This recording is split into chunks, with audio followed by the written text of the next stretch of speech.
From dumpster fire to silver lining, this episode is for you, no matter who you are. Whether you're a high school student, university student, midway through your gap year, you're an educator, you're a parent, this is some tips and tricks in terms of looking back at 2020 and understanding what happened and learning how you can move yourself forward. So sit down with a piece of paper, a cup of coffee or tea, and spend 20 minutes with me to look through what happened and how we can use that to make 2021 feel a little bit better. Stay tuned.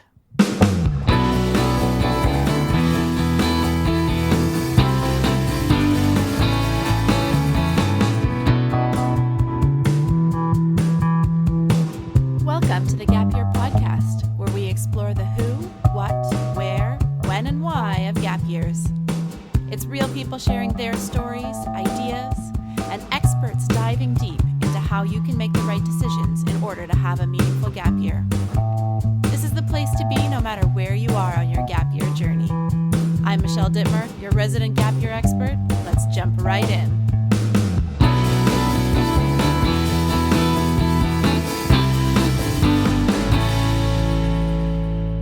Hey there, and welcome to the Gap Year Podcast. My name is Michelle Dittmer, and I'm your host and Gap Year expert. We are starting to round out 2020, and what a year it has been. I can't believe it's December. It has seemed like the longest and the quickest year on record, and I'm sure you're probably feeling something like that too. Now, no matter what your last year looked like, whether you are a high school student or a university student, or this was your gap year, or you're a parent or an educator, so many unexpected things have happened to shake up our lives this year. And I wanted to provide you with some guiding principles for looking back at this year, and not in the very magical way, looking for the silver lining, everything is rainbows and butterflies, because this year maybe looked a little bit more like a dumpster fire than rainbows and butterflies. So this is really a realist look back on this year, and I want to help you to reflect on all the things that have happened and share with you some of the things that I've learned about myself and that I'm taking away from this year. And in order to do this, we're going to be using a tool or a theory that is rooted in experiential learning and experiential education. And this is decades old, but it's an oldie but a goodie. And it is by a thinker by the name of Kolb, and it's his experiential learning cycle. And it's one of the key theories that we use when building gap year experiences, because it really connects the what happened with what does that mean for me. So we're going to simplify this down into basically 3 steps: the what, the so what, and the now what. And that's really what I want to help you work through by thinking through what has happened in 2020. So the first step is the what. We need an objective look back at what actually happened this year. What did you actually do? And you need to take away the emotion. You need to take away all of those feelings, all of the other things that kind of cloud our thoughts when we look back at the year. And you need to look at it very objectively. And I want you to write out a giant list. And it's probably going to be more than you think. There has been so much that has happened this year, even though we've been at home for a good chunk of it. And I bet you in your list, you'll start to see some things that you forgot about. Good stuff and bad stuff. But I want you to remember to keep this very objective. What were the things that happened? So I'll take you through a list for me. And it was shocking that all of these things have happened in the span of 12 months. I left my stable employment to work on gap year full time. So great timing, just pre-pandemic, leaving a stable job and jumping into full-time entrepreneurship. I started the year with a health crisis that had me in the hospital several times in emergency. I had the global pandemic hit, and I had to cancel 36 in-person gap year events that had been sponsored and scheduled coast to coast from Halifax to Vancouver Island. I had to cancel those on a dime and refund tons of money to folks who were going to join me on that. I had to transition into full-time parenting responsibilities as my kids were pulled out of school and daycare. And I was able to, during that time, to create a portal, an online portal with the support of some incredible interns for the Gap Year certification. I created an online community for Gap Year professionals. I expanded the online information session offerings that we offer all the time. So if you are thinking about gap years, make sure you get out and attend one of those. I hired my first employee on a short-term contract, which was really exciting. We hosted the first ever Gap Year Frosh Week. I spoke at many industry-leading conferences on the idea of a gap year, and I was able to launch and deliver 30 episodes of this very podcast. So that list is way longer than I thought it would be, and it will be the same for you as you sit down with that pen and paper and really list all the things out. Now, if I was just to go off the top of my head and make a list, I would probably come up with 2 or 3 things. But sitting down with a pen and paper actually made me look at things in a different way. And I was able to actually feel good about that. That's a lot of things that I was able to do when I peel back that emotion. Now, the emotion comes into step number 2. And this is where we take that list of what's that we just created, and we're moving to the so what phase. So what do these experiences actually mean? What did you learn about yourself, and what did you learn about the world around you? So let's start with, what did you learn about your strengths? What were some of the things that showed up for you that you really were able to lean on in this year? What were some of the things that really came to the surface and allowed you to lead yourself through all of these difficult times and all these changes that were being thrown up at you? What were some of those strengths that showed up for you? You might also have some things that popped up for you that you maybe didn't quite love.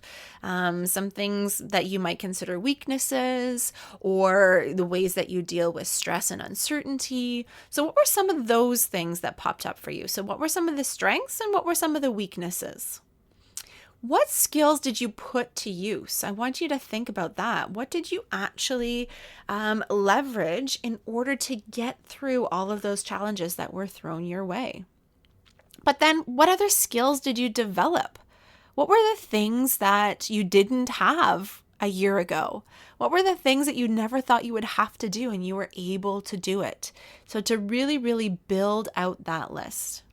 Now, if you're not a list person, a really great way to do this is to write yourself a fun, fictitious cover letter.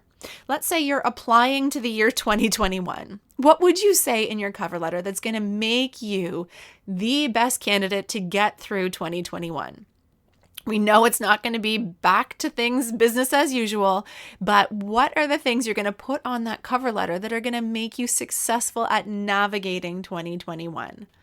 Who is going to hire you for getting through that? And I think that's a really fun way to start to think about those skills that you now have that maybe you didn't have a year ago.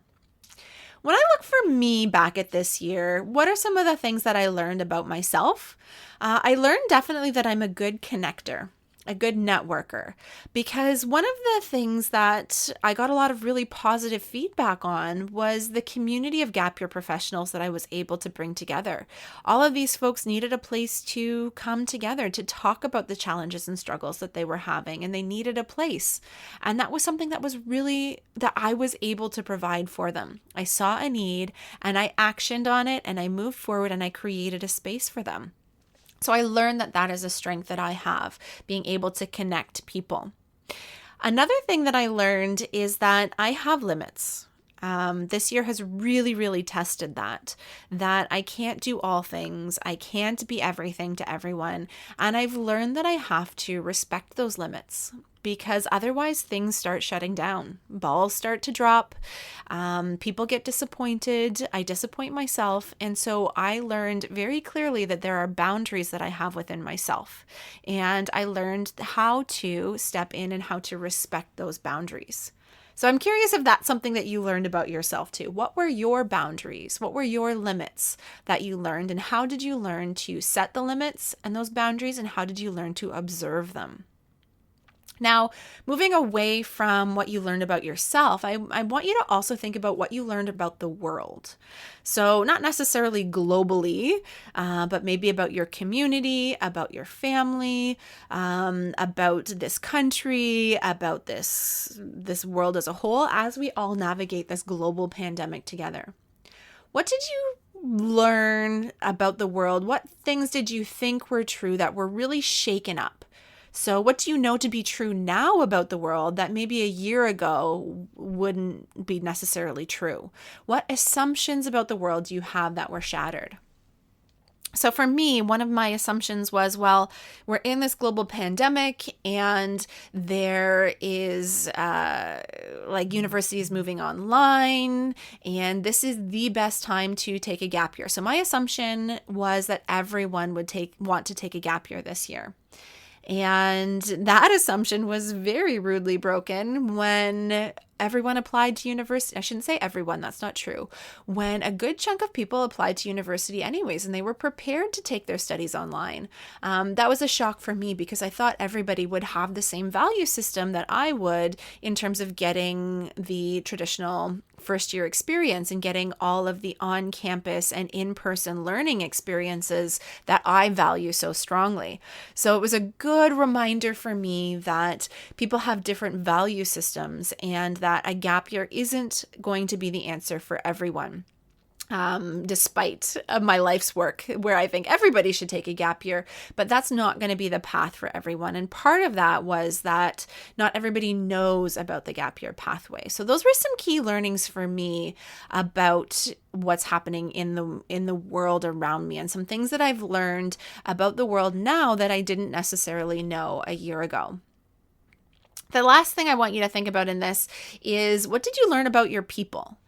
Now, if you're into this, you might have seen it online where there was a mom that would always say, in the face of tragedy, look for the heroes. So when there is a fire, look for the people who are pulling people out of the fire. When there is a terrible mass shooting, who is there helping out? Who are the heroes? Who are the helpers? And so I want you to look into your life and see who stepped up to support you, whether they knew it or not. Who was there to help you on this crazy journey that we call 2020? And I want you to spend some time to write them a thank you card. They may not necessarily know what they've done for you. It could be as small as reaching out with a phone call or sending you a DM or continually posting their own journey on Instagram that you've followed and it's meant so much to you, but you never reached out. I want you to spend some time to send a note or send a thank you card or DM them and let them know that something that they've done has really helped you on your journey. Because I think it's important that we recognize that we have a community and we need a community. And that community looks a little bit different when we can't meet face to face in the way that we usually do. But who are those people? Was it a teacher that was able to ground you? Was it a family member who was constantly there, or maybe somebody who even just gave you space when you needed space? But who were the heroes in your life? Who were the ones that really stepped up for you this year? Now, the final stage, we've already done the what and the so what. Now we're going to move into the now what. And this is really about making an action plan for moving forward.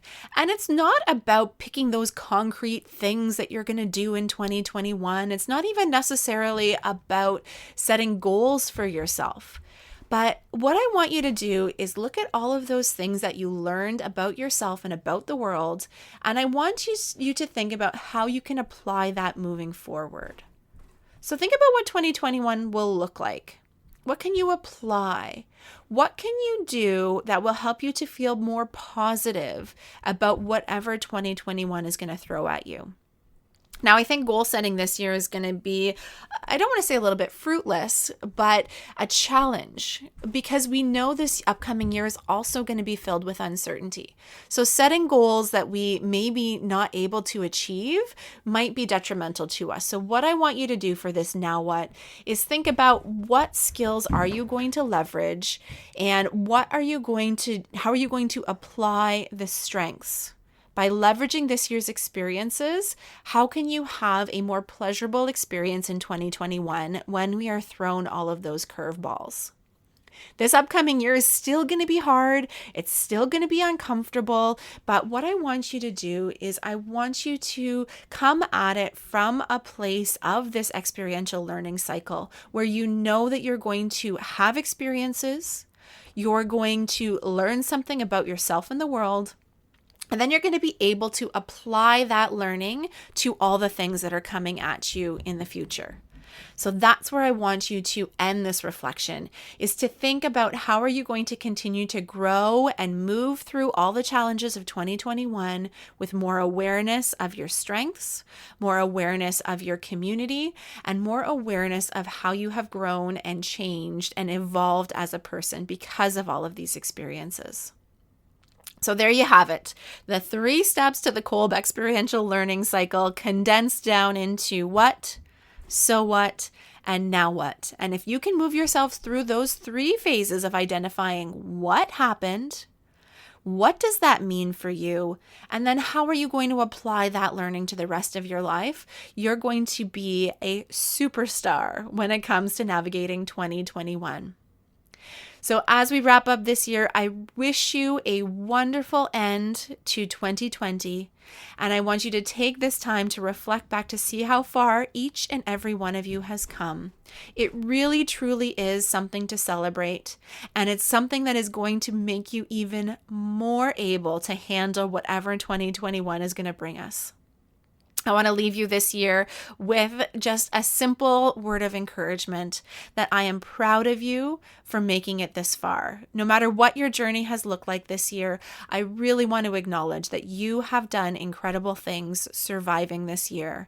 And I am so excited to see how you tackle 2021.